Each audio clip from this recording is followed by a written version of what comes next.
అనుదిన వాక్య ధ్యానము. ఈరోజు పాఠ్యభాగము మత్తయి సువార్త 23వ అధ్యాయము.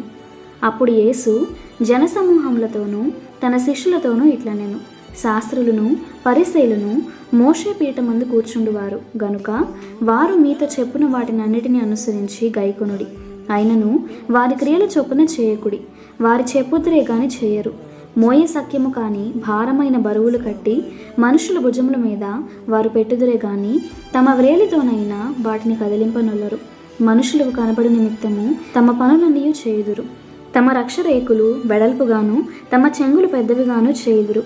విందులలో అగ్రస్థానములను, సమాజ మందిరములలో అగ్రపీఠములను, సంత వీధులలో వందనములను మనుషుల చేత బోధకుడని పిలువబడుటయు కోరుదురు.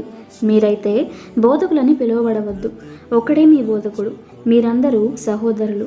మరియు భూమి మీద ఎవనికైనను తండ్రి అని పేరు పెట్టవద్దు, ఒక్కడే మీ తండ్రి, ఆయన పరలోకమందున్నాడు. మరియు మీరు గురువులని పిలువబడవద్దు, క్రీస్తు ఒక్కడే మీ గురువు. మీలో అందరికంటే గొప్పవాడు మీకు పరిచారకుడై ఉండవలెను. తన్ను తాను హెచ్చించుకొనువాడు తగ్గింపబడును, తన్ను తాను తగ్గించుకొనువాడు హెచ్చింపబడును.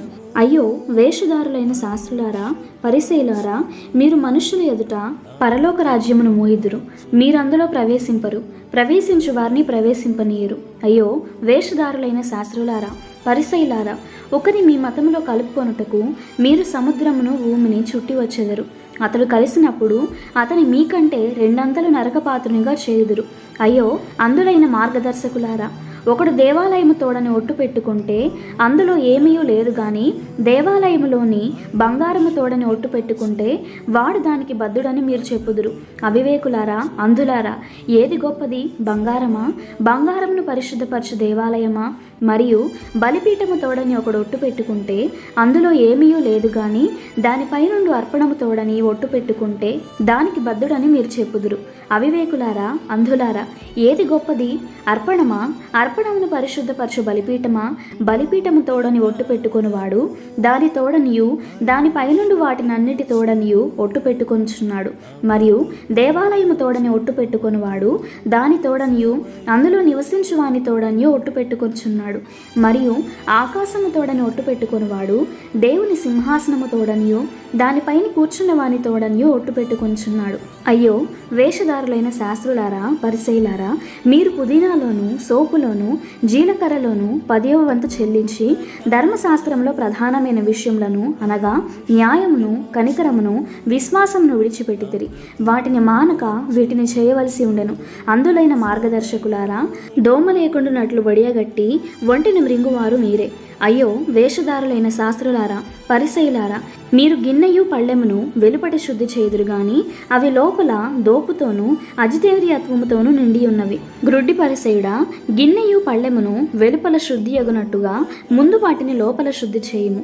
అయ్యో వేషధారులైన శాస్త్రులారా, పరిసయ్యులారా, మీరు సున్నము కొట్టిన సమాధులను పోలి ఉన్నారు. అవి వెలుపల శృంగారముగా అగుపడును గాని లోపల చచ్చిన వారి ఎముకలతోనూ సమస్త కల్మషముతోనూ నిండి ఉన్నవి. అలాగే మీరు వెలుపల మనుషులకు నీతిమంతులుగా నగుపడుచున్నారు గాని లోపల వేషధారణతోనూ అక్రమముతోనూ నిండి ఉన్నారు. అయ్యో వేషధారులైన శాస్త్రులారా, పరిసయ్యులారా, మీరు ప్రవక్తల సమాధులను కట్టించుచు నీతిమంతుల గోరీలను శృంగారించుచు మనము మన పితరుల దినములలో ఉండిన ఎడల ప్రవక్తల మరణం విషయంలో వారితో పాలివారమై ఉండకపోదుమని చెప్పుకొందురు. అందువల్లనే మీరు ప్రవక్తలను చంపిన వారి కుమారులై ఉన్నారని మీ మీద మీరే సాక్ష్యము చెప్పుకొంచున్నారు. మీరును మీ పితరుల పరిమాణమును పూర్తి చేయుడి. సర్పములారా, సర్ప సంతానమా, నరక శిక్షను మీరెలాగో తప్పించుకుందురు? అందుచేత ఇదిగో నేను మీ వద్దకు ప్రవక్తలను, జ్ఞానులను, శాస్త్రులను పంపుచున్నాను. మీరు వారిలో కొందరిని చంపి సిలువ వేయుదురు, కొందరిని మీ సమాజ మందిరములలో కొరడాలతో కొట్టించి పట్టణం నుండి పట్టణమునకు తరుముదురు. నీతిమంతుడైన హేబేలు రక్తము మొదలుకొని బలిపీఠమునకును దేవాలయమునకును మధ్య మీరు చంపిన బరాకియా కుమారుడగు జకర్యా రక్తము వరకు భూమి మీద చిందింపబడిన నీతిమంతుల రక్తమంతయు మీ మీదకి వచ్చును. ఇవన్నీ ఈ తరము వారి మీదకి వచ్చునని మీతో నిశ్చయముగా చెప్పుచున్నాను.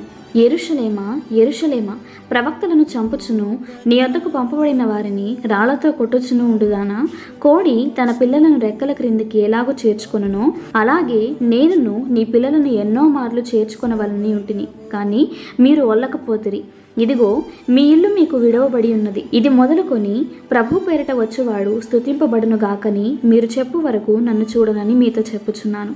ఇంతటితో ఈ దిన పాఠ్యభాగము సమాప్తము.